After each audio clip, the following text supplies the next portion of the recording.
Hey everyone, it's the R Shawn. Welcome to an edition of the Best in Events show, where we look at what's happening out there in the events world, how people are throwing events, how people are leveraging events, and lessons for you who may be an event planner or maybe you're an event attendee that just wants to really take things to the next level. Our goal is to bring you tips and ideas that will help you do more in the event. So my co-host Leah Woodford from Smart Femme Magazine is here with us today. I'm the R. Shawn. I'm a corporate lawyer by training. I help people with ownership and control of their business, but I do a lot on the future of a business, which is where this comes in, looking at the future of events, what's happening.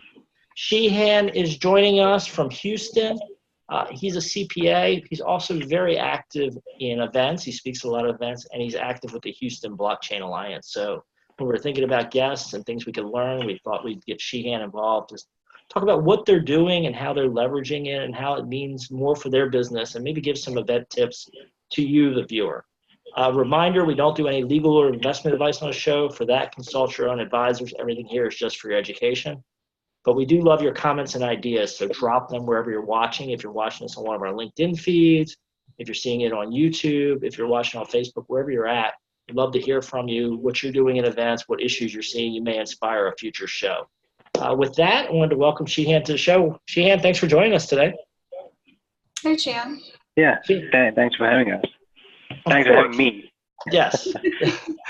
So you speak at a fair number of conferences, and now recently you've started getting involved with the Houston Blockchain Alliance and building, really a community there. How's that going for you, and what has that meant for you and your business? It's great. So, I guess, I started as a speaker, not too long ago, and it kind of picked down from there. Started speaking at blockchain events and then did several CPE events, one being a major event that I spoke to 1,000 plus CPAs about crypto taxation for Houston CPA Society. Mm-hmm. So after that, through the Houston Blockchain Alliance, as a matter of fact, we are organizing our first event, which is going to be next April 20th. We started organizing the event I would say 6-7 weeks ago. I can tell you more details about this, but then it's fun. It's fun to see your Eventbrite RSVPs going up. We having to increase the capacity. Right now we have 150 RSVPs, and we haven't even sent the direct emails. So it's great, but there's a lot of moving pieces. You got to have a team. It cannot be just done by one person. Right. Yeah. Well, I think that's one of the things that's come out in some of our earlier conversations is that, you're talking about your first true event coming up, but there's been months of work behind the scenes of who's on the team, who's doing what do the events look like, what does our schedule look like? There's been a lot of advanced planning and thought into building this out. Yeah, absolutely. Because I guess there's a difference between a meetup and an event. If you want to have a meetup, you don't need that type of planning. Especially in the crypto space, if you really do a really good event with the right, the good speakers, it's a completely new source of revenue. And there are people who moved into organizing events in the crypto space, and now that's their full-time job. Mm-hmm. So that's a new business model, and there's so much information and knowledge. It's just a matter of connecting information to the people who want to know about information through the events, and it's a win-win-win situation in my opinion if it's done correctly. If it's done correctly, yeah. Leah, you've done several events. What are your thoughts on that? I've been doing events for a really long time, mostly in the nonprofit sector where there's no money. But the biggest thing that I have found is, and Shehan, since you're just kind of starting, I'm just going to say this, you have to have the right people. Because what's happened to me when I was working with the nonprofits, there's a whole bunch of people and there's only one or two of us that are actually doing the work. So I've gotten much better on that aspect of it. But the other thing is that for us, and we have our Smart Femme conference coming up in April, the attendees and the sponsors absolutely have to be in alignment. If your audience isn't right for your speaker or your sponsors, then you're just spinning your wheels. And the other thing is you need to know your costs up front. I like to work backwards. I want to know what my costs are and then create packages so that, I'm not waiting for butts and seats to pay for them. That it's paid for well in advance, and the admission and the sponsors are just icing on the cake. Yeah. So I think that brings up that brings up an important point that a lot of event planners don't think about is, you run your budgets early, right? Right. You have to. Yeah. You have to. Otherwise you can spiral out of control. And I see a lot of people that lose their shirts on events and, I'm not going to do events anymore. I'm going to do webinars or whatever. It's because they didn't do the hard work, find out what the costs are, and figure out packages that would align their audience, their sponsors, and their speakers. If you have that kind of alignment, then you don't have those kind of issues. Yeah. So Shehan, what's it been like thinking about all of these different issues as you build this out?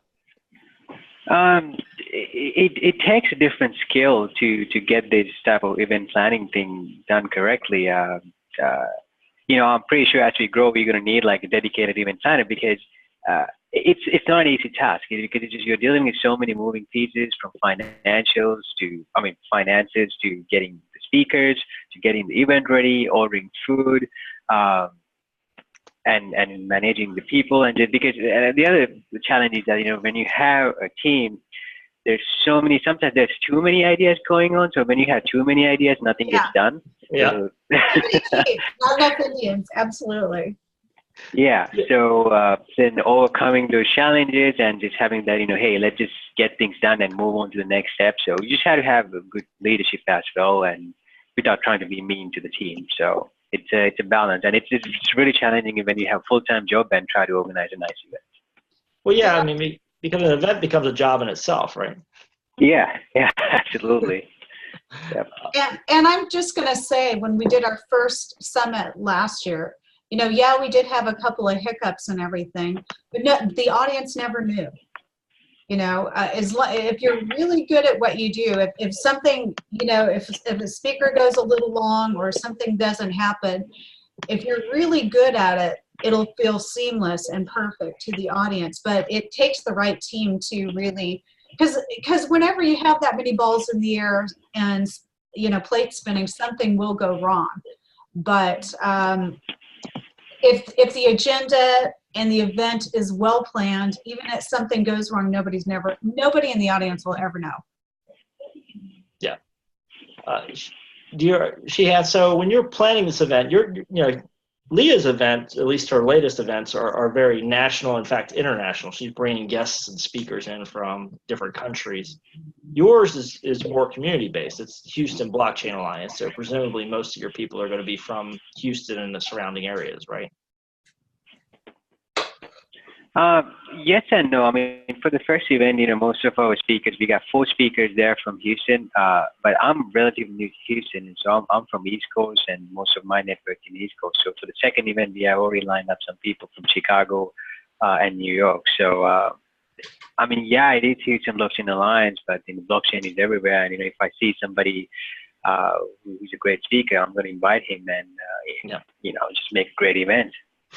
Yeah, exactly. I think that makes a lot of sense. But how does that? I was more curious, and where I was kind of going with it is the marketing side of it, right? So most of your attendees are probably going to be from Houston, and how does that change the communication when you're building your event out? How do you communicate differently when you're trying to pitch a local market versus a broad national or international market?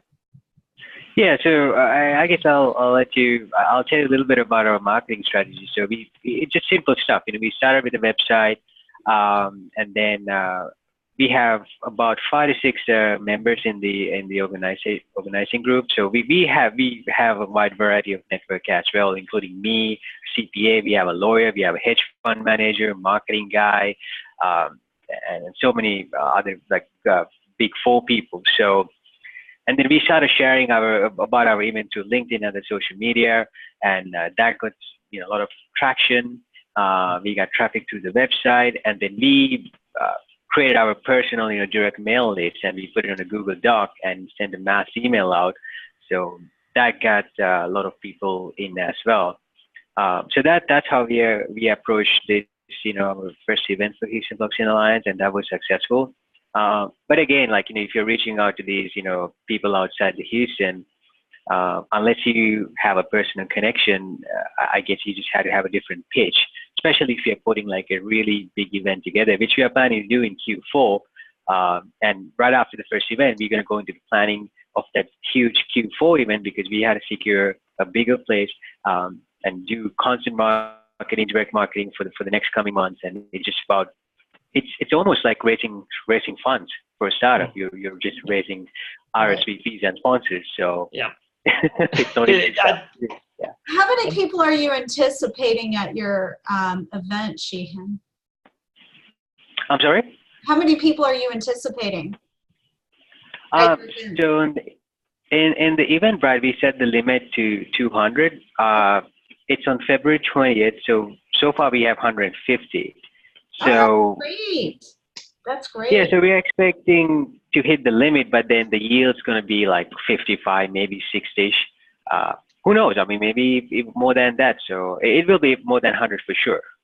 Well, the nice thing about that, though, is it's not so big. I find that when they get so big, then the networking opportunities, and it becomes just a big free-for-all big party, and then connections are lost. So I love keeping it around 200. I think that's a real sweet spot.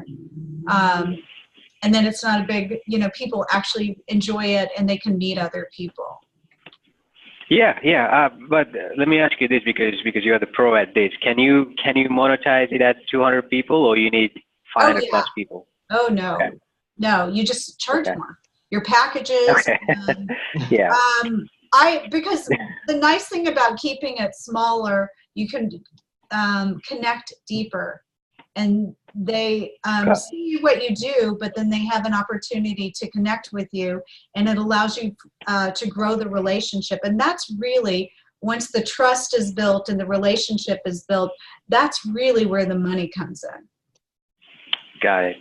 And you can increase your packages because they want to work with you personally after you kind of establish that connection. Right. And I think that's part of the thing too. And I'm hearing that from both of you is this is part of a bigger process.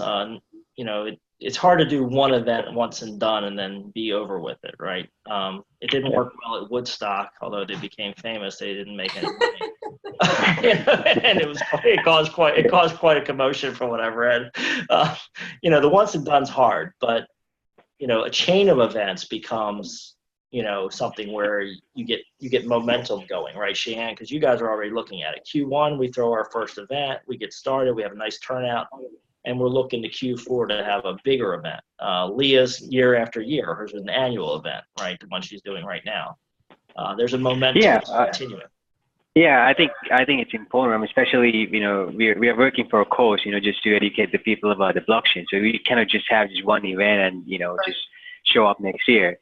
So we have these quarterly events, the bigger events, as we go to Q2, Q3, and Q4, the event's going to get bigger. And in between those events, we have decided to do workshops, free workshops to educate about maybe the tax side of things, how to trade cryptocurrencies and things like that. And we have secured the places to do those free because there are a lot of new co-working spaces that have been built around Houston, like techie type of things, and they were like, hey, come and do these events because it's a win-win, because they get exposure for the right type of people, and you get the space. So we've been lucky in that respect because the space is the biggest expense. The venue is always the biggest. Anytime you can avoid a hotel, it's a good thing because you're dealing with union, and it'll triple your costs all the way up to probably quadruple it because it seems I never do it at a hotel.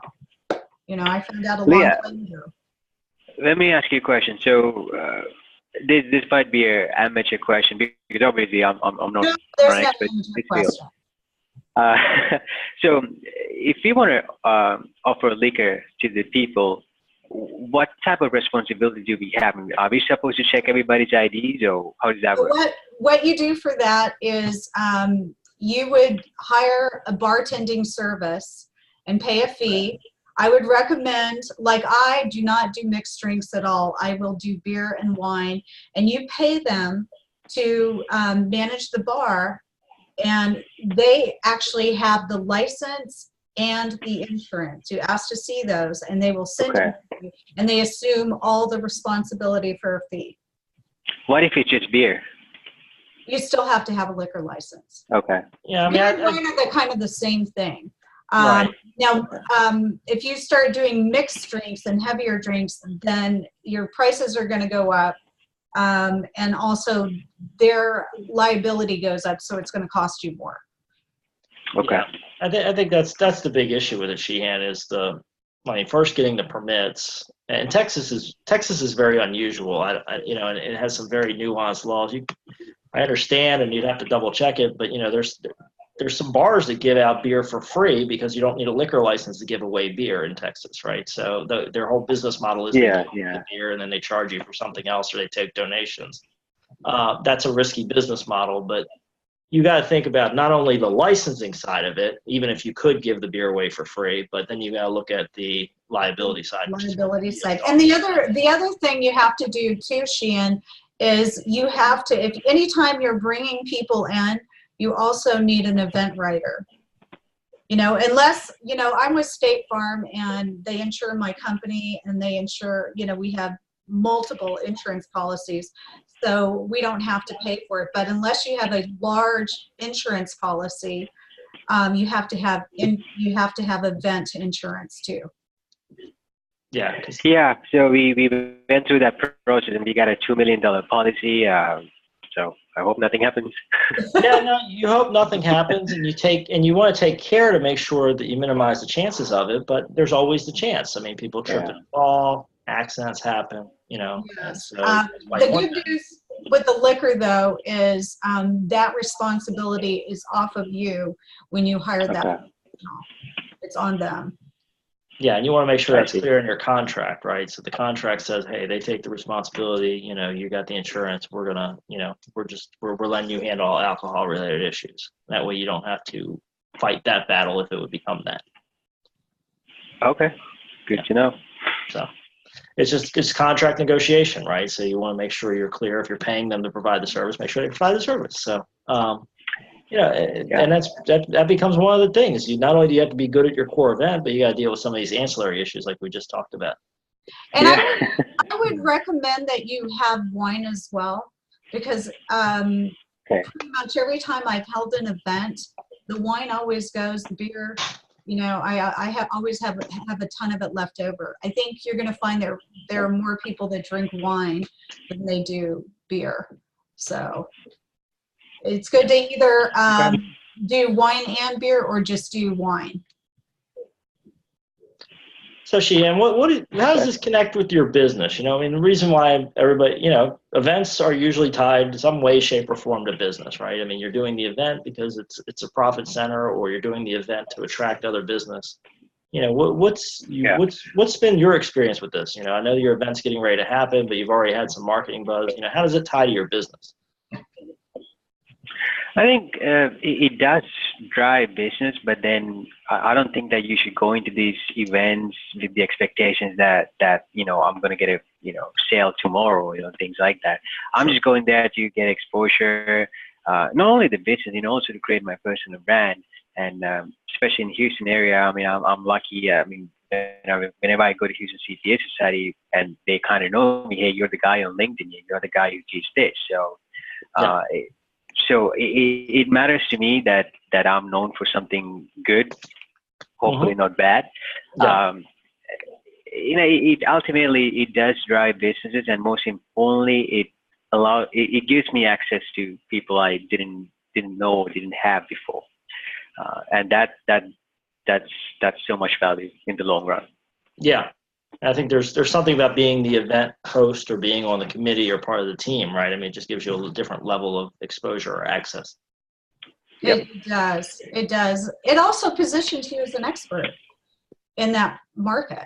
Yeah. Speaking in front of everyone, and allows everybody to know what you do, see you in action, and get to know, like, and trust you, and then maybe call you, Shehan, and say, you know, I think we'd like to hire for you to come and consult with us on blockchain, because you positioned yourself as an expert. And the other thing is it allows you to have your other speakers to tap into their tribe as well, which is smart. Yeah, I mean, that's probably part of what you're seeing. I mean, you sounds like you've already got multiple people in your organizing team, so you're already working into multiple different pools of networks, right, Shehan? You're pulling this together. Yeah, I think my network is growing every day, and again, one of the reasons behind us starting Houston Blockchain Alliance was that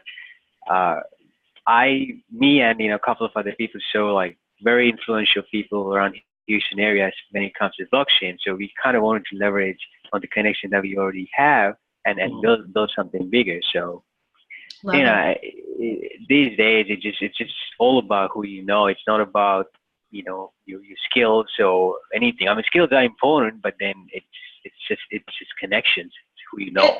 So true. So true. But don't you find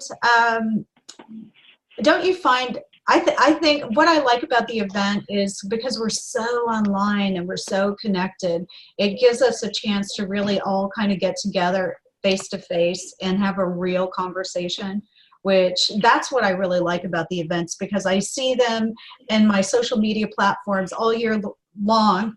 We're communicating on LinkedIn and Facebook, and then we have the conference, and then we get to see each other face to face, and it kind of really, you build this relationship online, and then there they are.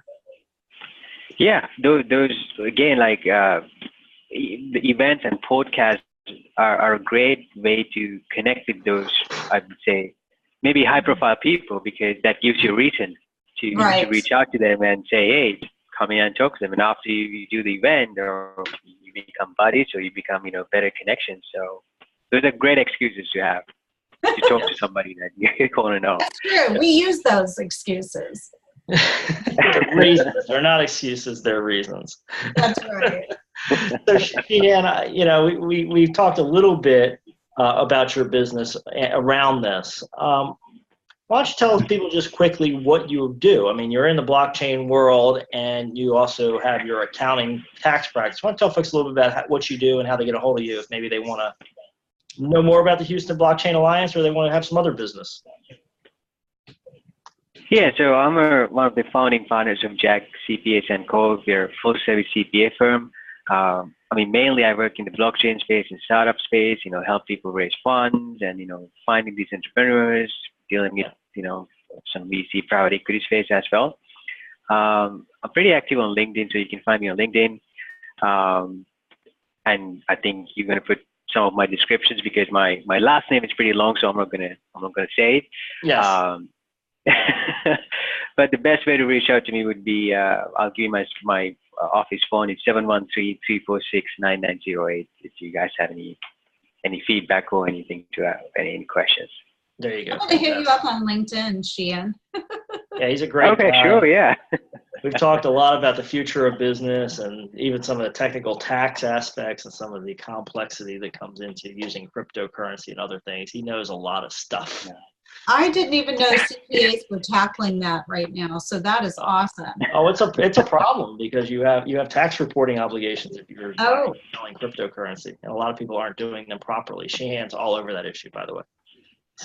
Oh, Shehan, the other thing that I think I bet you're very popular because you help startups grow cash. So I bet your phone is always ringing. Yeah, I mean, everybody needs money. So, I love helping entrepreneurs. I mean, good entrepreneurs who are actually trying to create value rather than trying to be the next Facebook or Google. And there's great entrepreneurs, and it's also, very satisfying to me to be a part of the team and see them grow. Like one of the fintech startups that I'm a part of, we are talking actively with Intuit for the next, for potentially a liquidity event. So great stories. So if that were to happen, so yeah. Congratulations. Fantastic. Thanks. Yeah. So Shehan, I look forward to keeping in touch. Our audience members. This is important stuff. That's what we want to bring you. Different blends of events. Shehan's got a good community-based event, nice attendance. Hopefully, you picked up some tips and some ideas. Future episodes will have more of that. So make sure you tune in again. Check out our Best in Events YouTube channel. And keep in touch with us because we'll be bringing you some more ideas and things that will help you, Shehan. You know, you have your team check it out because we'll be bringing more ideas. We'll get some more event planners on here and tap into some more of Leah's expertise as well. So, folks, look forward to seeing you in a future edition. Looking for your comments wherever you're seeing us at. So hopefully talk to you all again very soon. Nice to meet you, Shehan. All right, nice. See you on LinkedIn. Yes. Okay. Thanks, guys.